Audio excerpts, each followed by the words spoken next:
नमस्कार दोस्तों, मैं आपका मित्र विकास त्रिवेदी और आप देख रहे हैं निखरता दर्पण।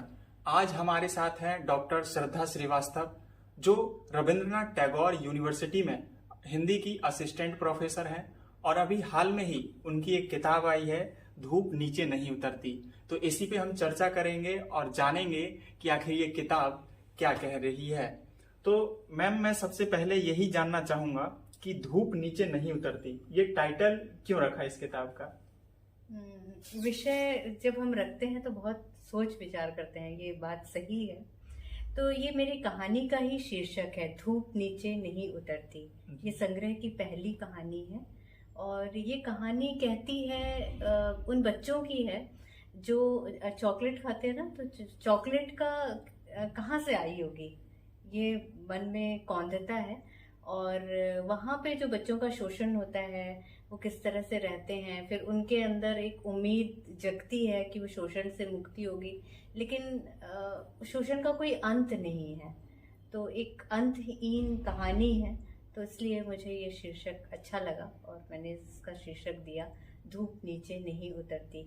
इस संग्रह में लगभग 13 कहानियां हैं और कहीं ना कहीं धुरी उसकी यही है कि शोषण है और उसका अंत है कि नहीं है, यही द्वंद्व है जी। तो इसका कवर पेज जो है डायरेक्ट वो थंब वाला दिख रहा है, उस पे एक चिड़िया बैठी हुई है जो मैं दर्शकों को भी दिखाना चाहूंगा। इसका क्या मतलब हुआ?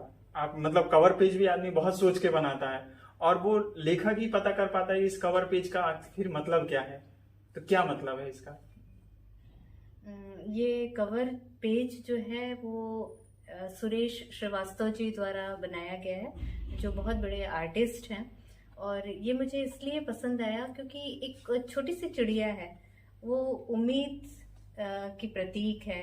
और कुछ मतलब पत्थर बहुत फोर्स से गिर रहा है, तो जो फोर्स है वो मुझे बहुत अच्छी लगी और इसलिए इसका चयन किया गया। और चिड़िया जो है वो लगभग हर कहानी में कहीं ना कहीं आ ही जाती है।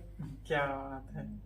इसमें कुल 13 आपके संग्रह हैं, कहानियां। हाँ, कहानियां हैं। तो अब मैं यही मैम पूछना चाहूंगा, ये हो गई किताब की बात, लेकिन आज के बहुत से जो युवा हैं वो लिखना चाहते हैं, तो उनको ये कहा जाता है कि आप बड़े बड़े लेखकों को पढ़िए, तब समझिए और फिर लिखना शुरू करिए। तो क्या ये सही है? क्या करना चाहिए आखिर युवा को लिखते समय, जब वो शुरुआत में लिखने की कोशिश कर रहे हैं, तो उन्हें क्या करना चाहिए? ऐसा है विकास, लिखने का कोई तयशुदा फॉर्मूला तो है नहीं, है ना। मेरा भी संग्रह पहला संग्रह है, बहुत देर से आया।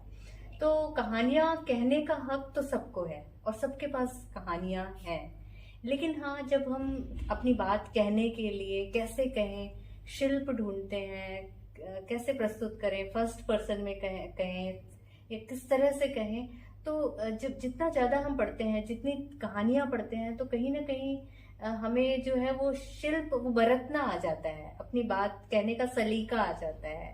और जो कहने का सलीका ही होता है जो लोगों को आकर्षित करता है। तो वैसे तो सबसे महत्वपूर्ण बात मुझे लगती है कि कहानियां सबके पास हैं, और जैसा कि हमारे हिंदी में कवि हैं, वो कहते हैं, जिस तरह तू बोलता है उस तरह तू लिख और सबसे बड़ा तू दिख। क्या? तो हाँ, कहानियां तो सभी लिख सकते हैं। बिल्कुल। और अभी आप आजकल तो बहुत आसान हो गया है, आप अपने फोन पे, लैपटॉप पे जैसे ही कोई आइडिया आता है या कुछ कौंधता है, कोई कैरेक्टर मिल जाता है, तो आप उसको लिख के रख सकते हैं और धीरे धीरे डेवलप कर सकते हैं। मेरा लास्ट क्वेश्चन यही होगा आपसे कि लेखक, साहित्यकार और युवाओं के बीच में कनेक्शन नहीं बैठ पा रहा है। वो साहित्य और इतनी बड़ी अच्छी अच्छी किताबें, बिल्कुल अच्छी किताबें होती हैं ये सब, जो हमारे इतिहास के बारे में बताती है, आने वाले समय के बारे में हमें सचेत करती है, लेकिन युवा जो है कनेक्ट नहीं हो पा रहा है। क्यों कनेक्ट नहीं हो पा रहा है? इसका क्या कारण हो सकता है? क्या युवा पढ़ना नहीं चाह रहे हैं या फिर लेखक लिख नहीं पा रहे हैं उनके अकॉर्डिंग? ये तो सरासर गलत है कि पढ़ना नहीं चाह रहे हैं। लोग पढ़ रहे हैं, लेकिन किताब की जगह उनके पास दूसरे विकल्प हैं, तो शॉर्टकट शायद ढूंढ लेते हैं, या इतना धैर्य नहीं है। तो किताबें ही हमको मतलब सिखाती हैं। ये किताबें अगर आप पढ़ते हैं तो आपके सामने बहुत बड़ी दुनिया खुलती है, बहुत लोगों के अनुभव आपको मिलते हैं। तो किताब की ओर जाना जो है वो अच्छा होगा। मैम फिर मेरा यही फिर भी सवाल है। हाँ, आपका वो एक रह गया था जो आप बिल्कुल। ये तो चैलेंज लेखकों के ऊपर है। मतलब हमें जो लिखने वाले हैं उनको सोचना चाहिए कि वो इतना बेहतर और ऐसा लिखें कि जो है जो यूथ है, जो युवा है, वो ढूंढ कर उनको पढ़ें। तो ये लेखक के लिए भी चुनौती है कि वो ऐसा क्या लिखें कि लोग उन्हें पढ़ें। पर्सनल एक्सपीरियंस से नए लेखकों के लिए क्या कहना चाहेंगी आप? मैं नए लेखकों से कहना चाहूंगी कि वो लगातार जो है लिखते रहें, प्रैक्टिस में रहें, और जैसा कि कहते हैं ना, करत करत अभ्यास के जड़मति होत सुजान। तो लिखते लिखते ही लिखना आ जाएगा। इसका कोई फॉर्मेट नहीं है, लिखते ही लिखते आना ही चाहिए। तो कहना आपने चाहिए, अपनी बातें कहना चाहिए। तो आपने देखा कि किस तरह से हम किताबें लिख सकते हैं, और किताबें पढ़नी चाहिए। किताबें पढ़ने से बहुत कुछ विकास होता है धीरे धीरे अपने अंतर मन में। तो आप देख रहे थे श्रद्धा मैम को और सुन भी रहे थे, और इस किताब बहुत अच्छी है। आप लोग भी पढ़िए इसको, और कमेंट बॉक्स में जरूर बताइए कि आपको किताब कैसी लगी, और युवाओं को लिखना चाहिए या नहीं लिखना चाहिए ये भी हमें जरूर बताइए। बहुत बहुत धन्यवाद।